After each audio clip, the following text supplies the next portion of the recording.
ನೀವು ಹೇಳಿಕೊಡುತ್ತಿರುವ ಈ ತಂತ್ರವು ನೀವು ಯಾರನ್ನು ಬೇಕಾದರೂ ಸಹ ವಶೀಕರಣ ಮಾಡಬಹುದು. ನೀವು ಯಾವುದೇ ವ್ಯಕ್ತಿಯನ್ನು ತುಂಬ ಇಷ್ಟಪಟ್ಟಿದ್ದೀರಿ ಹಾಗೂ ಅವರು ನಿಮ್ಮ ಮಾತನ್ನು ಕೇಳಲು ನೀವು ಹೇಳಿದ ಹಾಗೆ ಅವರು ನಟಿಸಲು ಈ ತಂತ್ರವು ನಿಮಗೆ ಬಹಳ ಸುಲಭವಾಗುತ್ತದೆ. ಈ ವಿಡಿಯೋವನ್ನು ನೀವು ಪೂರ್ತಿಯಾಗಿ ನೋಡಿ. ಈ ತಂತ್ರವನ್ನು ಒಂದು ಅಘೋರ ತಂತ್ರ ಎಂದು ಕರೆಯಲಾಗುತ್ತದೆ.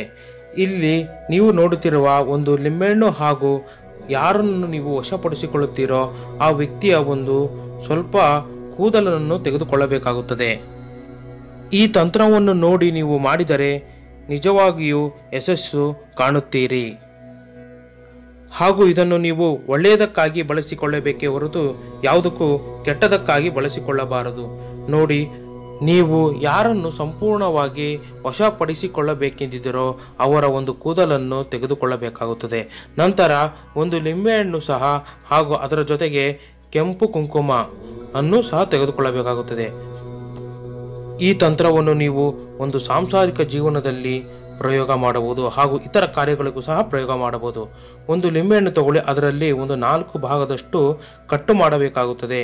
ಹೀಗೆ ಮಾಡುವಾಗ ನೀವು ಯಾರನ್ನು ವಶಪಡಿಸಿಕೊಳ್ಳಬೇಕೆಂದಿದ್ದರೋ ಆ ವ್ಯಕ್ತಿಯ ಹೆಸರನ್ನು ಮನಸ್ಸಿನಲ್ಲಿ ನೆನೆಸಿಕೊಳ್ಳುತ್ತಾ ಇರಬೇಕು.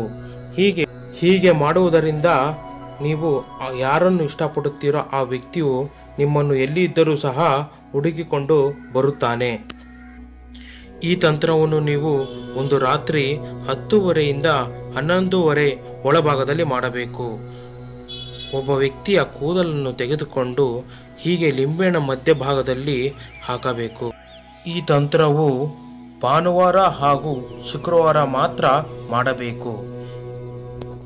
ನಂತರ ಆ ವ್ಯಕ್ತಿಯನ್ನು ಸಂಪೂರ್ಣವಾಗಿ ನೆನೆಸಿಕೊಳ್ಳುತ್ತಾ ನಾನು ಒಂದು ಕುಂಕುಮವನ್ನು ತೆಗೆದುಕೊಂಡು ಹೀಗೆ ಕುಂಕುಮವನ್ನು ಹಾಕಬೇಕು. ಹಾಕಿದ ನಂತರ ನಾನು ನಿಮಗೆ ಒಂದು ಕಾಳಿಕಾದೇವಿಯ ಬಲಿಷ್ಠವಾದ ಒಂದು ಮಂತ್ರವನ್ನು ಹೇಳಿಕೊಡುತ್ತೇನೆ. ಆ ಮಂತ್ರವನ್ನು ನೀವು 5 ಬಾರಿ ಹೇಳಲೇಬೇಕು. ಮಂತ್ರವನ್ನು ಹೇಳುತ್ತೇನೆ, ಕೇಳಿ. ಓಂ ಹ್ರೀಂ ಶ್ರೀಂ ಹ್ರೀಂ ಶಿಖಾ ಭೂತಭೈರವಿ ದೇವಾಂಬ ಶ್ರೀ ಪಾದುಕಂ ಪೂಜಯಾಮಿ ತರ್ಪಯಾಮಿ ನಮಃ. ಈ ಮಂತ್ರವನ್ನು ನೀವು 5 ಬಾರಿ ಆ ವ್ಯಕ್ತಿಯನ್ನು ನೆನೆಸಿಕೊಳ್ಳುತ್ತಾ ಹೇಳಲೇಬೇಕು. ಹೀಗೆ 5 ಬಾರಿ ನೀವು ಮಂತ್ರವನ್ನು ಹೇಳುವುದರಿಂದ ಆ ವ್ಯಕ್ತಿಯ ಆತ್ಮಬಂಧವನ್ನು ಸಂಪೂರ್ಣವಾಗಿ ಈ ಲಿಂಬೆಹಣ್ಣಿನಲ್ಲಿ ವಶವಾಗುತ್ತದೆ. ವಶವಾದ ನಂತರ ಈ ಲಿಂಬೆಹಣ್ಣನ್ನು ಒಂದು ನಿರ್ಜನವಾದ ಪ್ರದೇಶದಲ್ಲಿ, ಅಂದರೆ ಯಾರೂ ಇಲ್ಲದ ಪ್ರದೇಶದಲ್ಲಿ ಈ ಲಿಂಬೆಹಣ್ಣನ್ನು ಗುಪ್ತವಾಗಿ ಇಡಬೇಕು. ಹೀಗೆ ಮಾಡಿದ ನಂತರ ನೀವು ಯಾರನ್ನು ವಶಪಡಿಸಿಕೊಳ್ಳಬೇಕೆಂದಿದ್ದೀರೋ ಆ ವ್ಯಕ್ತಿಯು ನಿಮ್ಮನ್ನು ಎಲ್ಲಿದ್ದರೂ ಸಹ ಹುಡುಕಿಕೊಂಡು ಬಂದೇ ಬರುತ್ತಾನೆ.